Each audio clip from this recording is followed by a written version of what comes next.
Hey, I'm Gary. And I'm Steve. And we are... Heavy metal morons! Heavy metal morons! Heavy metal morons! Yeah! Cheers, moron. Cheers, moron. Cheers to all you morons out there. Yeah. Welcome to the show. Yeah, good to see you, dude. Yeah, It's been a while since we did a video. It has. So, I've been on a Black Sabbath kick. I know, like, you do this too. Like, you get into, like, a band. Yep. I think most heavy metal, like, metalheads and shit, like, you go on these kicks. Like, you kind of get in. You not rediscover that this is the shit. first time I'm into Black Sabbath, obviously, but, like, you start listening and then you kind of go down the rabbit hole and start. I get what you mean. After a while, say, albums and bands that we grew up with, you get on these sort of kicks where you listen to them for quite a few days or a week or check out a bunch of albums at once. Yeah. Rather than just randoming things. Right. So, yeah. So I know you've always- all eras. Yeah, I've been bouncing around. Like, I know that's actually where I was going with this. Is I know you have always favored the Dio era over the I like Ozzy 'em all. era. Well, that's kind of been your favorite. Three You different kinda- bands. Yeah, Well, 2.5. but I was just like, kind of deep diving them, and like I think, like the period, that 3-album cycle they did with Volume 4, Sabbath, Bloody Sabbath, and Sabotage. That band, they were on fire. Yep. Ozzy never sounded better than he does on his those vocals 3 records. kick ass Yeah, on Sabotage, yeah. On all 3 of those records. but especially on Sabotage. I don't know. I think Sabbath, Bloody Sabbath Megalomania. is right up. Yeah, that's Megalomania. Megalomania He's and the Rit. pretty fucking awesome on that. Yeah. Yeah. So I guess the background of Sabotage is, to me, that's their last great record with Ozzy Osbourne. Yeah. Technical agree. Ecstasy and I can't remember. Technical the other. Ecstasy it had some decent stuff on it. What was It's the other? kind of a hidden gem, Well, but at I mean, that I point, I certainly wouldn't put it on the level of the 3 before. Right. The first Van Halen, they were opening for Sabbath and blowing their coked out drunk asses off the stage, right? Yeah. And you had that new Guitar Hero era. So now you had the Sunset Strip Shredder Yeah, that Van emerging. Halen band did have a pretty decent guitar player. Yeah, and I they gotta kind of had say. a little bit of influence Yeah, what was to happen yeah. in the next decade in terms of style, sound. You think? Heavy Well, metal Ozzy was band. like so popular in the 1980s that Sabbath was almost treated like a footnote in the Ozzy Osbourne story by like He would do the- by like the mainstream His set included media a and lot stuff. of Sabbath and songs. It was like it was like Ozzy became this giant star, and it was almost like, oh, what happened to Black Sabbath? They were still putting out awesome records, but they weren't getting the publicity. Well, what do you that- think? Well, it's a mystery, isn't it? Yeah. Yeah. And it's too bad because like those records are great, especially like the 2 I mentioned. Like Headless Cross is fucking awesome. Yeah. And it's like, Now, I and it's between that sort of thing going on with them being kind of suppressed and the fact that they never really had another steady lineup. There was a lot of Eric lineup Singer on changes. drums. There's a lot of lineup changes, and then you had Tony Martin coming in, who's fantastic. Great but vocalist. he's like taken over for not just 1 but 2 of the most iconic frontmen in the history of metal. Yeah, but it was a different band at that point. Yeah. He did great, but I'm just saying. Would like, you have rather those albums be? They kind of Tony had the Iommi- odds stacked against them. Would you have preferred those to be Tony Iommi solo records, or are you cool with them being a Black Sabbath record? I don't give a fuck what they call them. Yeah. I'm good with them being called Black Right. Sabbath. I don't care. Shout out to Boston Garden Dispensary. I'm pretty enhanced. Click chemically enhanced. But Oh, I was what all else about. were we talking about? Oh, I was all about those metal mags as a kid. dude, Chris Holmes has a new band coming out. And he's got. He's not doing Mean Man anymore. Oh, he's doing that too, but this one's called Terminal, and he's got some of the dudes from Tesla Really? playing with him. Do you know which ones? I did earlier. What instruments they play? I'm a fan of Tesla. Yeah. The bass player and the guitar player. Yeah, the bass player is Brian Wheat. Yeah, Short Brian little Wheat. stocky dude. Yeah, Is he got and then Frank the Hannon? No. It's the other dude. All right, the other so the rhythm guitarist. Yeah. He's a replacement. I know his name. Frank Cannon's the original. Tioch or something like that. Tioch? Yeah. He's not. 4 out of 5 of the people in Tesla are original, but he, the rhythm guitarist, or the other guitar player, I don't remember his name. But great band. Yeah. And so he's got who's who's playing drums? Who's doing? I think like I don't know if he's like a permanent member, but I think the dude from Stained played drums. All right.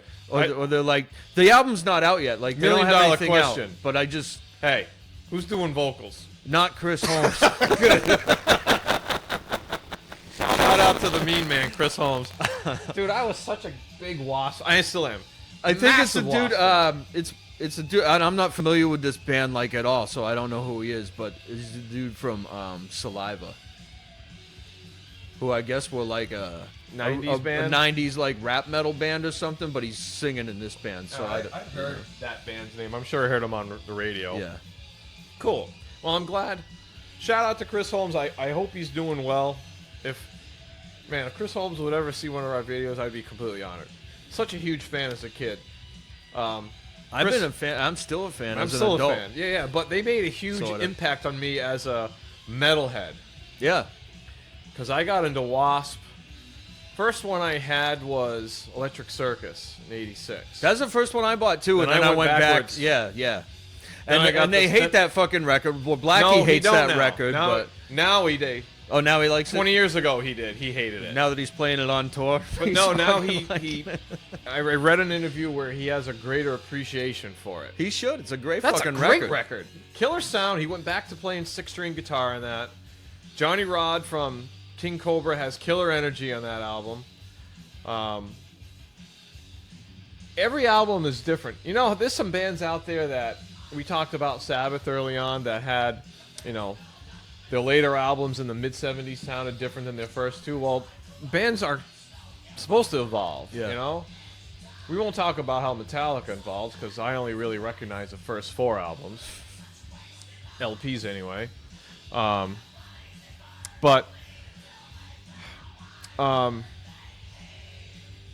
the hell are we talking? Yeah, but those first Wasp albums, okay, you got Tony Richards on drums who beat the drums like with goddamn war hammers instead of sticks, That drum sound on the first record's killer. I wish Tony Richards stayed with the band. Yeah. I think Steve Riley, I don't know. You just Great like records. you just like that live video with Chris Holmes' ass and the fucking Blackies too. Live at the Lyceum. yeah. Killer live footage. You want to talk about image and style? We talked about the chains and talked about how Van Halen sort of changed the image in the shredder guitar world and Priest with the chain. How about Chris Holmes? See his outfits were some shit out of his closet. He had catcher's shin guards on, baseball. Fucking hell, that's awesome. All right, well, let's see. We're gonna add this. We're gonna cut that shirt up. Yeah. Well, you need those sometimes. Yep. That's what rock and roll is all about. Yeah. Improvising. There is no set standard to adhere to. It's okay to be different, rebel, and deviate from the norm. Yeah. Let's talk about that band for a while and how they were the greatest band to never meet their potential. I think of that era in a way. I love Dawkins, still do. I don't know what you mean not meet their potential. They're a pretty fucking big band. They never were an opening act though. What? They never were an opening act. They never were an opening act? I'm sorry, I'm an idiot. They were always an opening act. They never headlined, Yeah. is what I meant to say. All right. This record right here, which I think is obvious, to my opinion, a masterpiece. I think we've had this conversation. You like Under Lock and Key the best. That's cool. Yeah. This is the first one I had, and I went backwards from here. Then I got Under Lock and Key, then Tooth and Nail. This is a great album. The production is awesome. They ditched the record label sort of induced image of the hair and the clothes that we saw on Under Lock and Key, and they just went back to basics, kind of like what Motley Crue did for Girls, Girls, Girls. And this album's awesome.